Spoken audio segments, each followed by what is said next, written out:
Charlotte Lebon a été votée femme de l'année du GQ français. Bravo. Merci. Tu sais qu'encore à ce jour, moi, ça demeure un pur mystère. Hein, ça, je ne comprends pas. Et quand je suis allée à la cérémonie où est-ce qu'ils remettaient les prix, je disais, il va vraiment falloir que j'aie une discussion avec la rédaction parce que je ne comprends pas pourquoi j'ai été élue. Mais qu'est-ce qu'ils disent dans l'article? Parce que j'ai pas eu le temps de le lire. J'ai juste lu qu'ils disent « Elle rend sexy l'accent tabarnak ». Ouais. Ben, on en parlait qu'ils n'avaient pas beaucoup d'imagination pour parler de l'accent québécois. Après, je sais pas, c'est pas à moi de dire pourquoi ils me trouvent sexy ou quoi que ce soit. Après, je pense que ça serait complètement narcissique de comprendre pourquoi tu es femme de l'année. Donc, non, je ne comprends pas. Raconte-moi comment on t'a présenté le fait que tu allais être la femme de l'année pour la première fois même du magazine GQ. C'est la première fois que GQ vote. Une femme? Ouais, apparemment. Je sais pas. Ben moi, on m'a juste appelé, en fait, et on m'a proposé. On m'a dit GQ souhaiterait que tu sois la femme de l'année. C'est la première fois qu'ils font ça, blablabla. Et au tout début, ma première réaction, ça a été de refuser. Parce que je me trouvais pas du tout légitime et je comprenais pas du tout pourquoi c'était moi. Et en fait, c'est mon agent, tout bêtement, et mon attaché de presse, et des producteurs avec qui j'ai travaillé, que j'ai appelé. Je disais, est-ce que tu penses que je suis légitime? Est-ce que tu crois que j'ai... Puis ils me disaient, ben oui, ta gueule, puis prends, là, prends, vas-y, prends. Donc, j'ai pris. Charlotte Lebon aime les blagues salaces, les gros mots et les frites. Bref, notre femme de l'année est un homme comme les autres. Je sais pas pourquoi ils ont marqué les frites, parce que j'en mange pas tant que ça. Les blagues salaces, ça, c'est vrai. Les gros mots aussi, j'aime ça. Après ça, je pense que tout le monde aime ça. C'est juste que moi, j'ose le faire au grand jour. C'est juste ça la différence. Mais voilà, je sais pas. Le titre, quand même, t'es d'accord avec ça? Ouais. Garçon manqué, fille réussie. Ben, je l'ai dit dans mon speech de reconnaissance quand j'ai eu mon... Oui, parce qu'on t'a donné quand même... c'est une grosse plaque de vitre, genre super lourde, là, qui pèse genre 50 livres.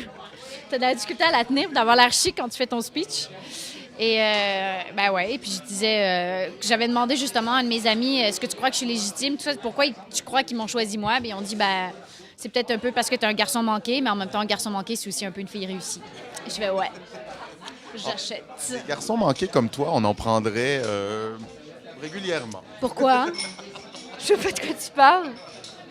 Ben écoute, je sais pas. Je fais pas beaucoup d'efforts, donc... Fille réussie, oui.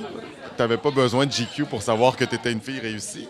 Mais est-ce que tu trouves que ta carrière en France est réussie? Moi, je dis quoi? Ben, je la commence. Ben, moi, je dis que pour l'instant, ça va très bien. Ah ben, je te remercie. Ben, c'est vrai que les projets abondent et franchement, je touche du bois. Mais plus ça va, plus je deviens superstitieuse. C'est une horreur, mais oui, ça va super bien parce que oui, j'ai beaucoup de propositions, mais après, il faut que j'assure tous les rôles qu'on me propose, puis ça, c'est pas fait encore. Donc, Parce que tu aurais pu rester à Canal+, où tu étais une Miss Météo très connue, ça cartonnait, et après un an, tu as décidé de partir, de tout arrêter pour le cinéma.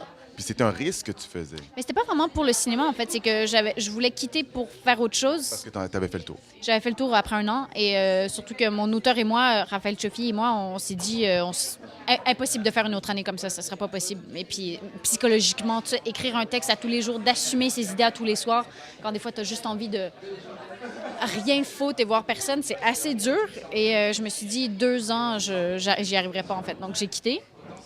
Et en fait, tout a bien à donner. En fait. Tu as fait savoir que le cinéma t'intéressait? Ben, j'ai eu Astérix pendant que je faisais la météo. Donc, dès que j'ai quitté la météo, j'ai tourné Astérix. Après Astérix, j'ai eu d'autres propositions.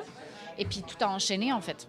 Donc, j'ai même pas eu le temps de me poser la question de savoir qu'est-ce que je voulais faire. Ça fait 1 an que tu as quitté environ. De quoi? La météo? Ouais, 1 an et demi, ouais. Et en 1 an et demi, tu as tourné combien de films? 4. Je pense que ta carrière marche bien. Je pense que c'est réussi. Il y en a 2 qui sont sortis encore.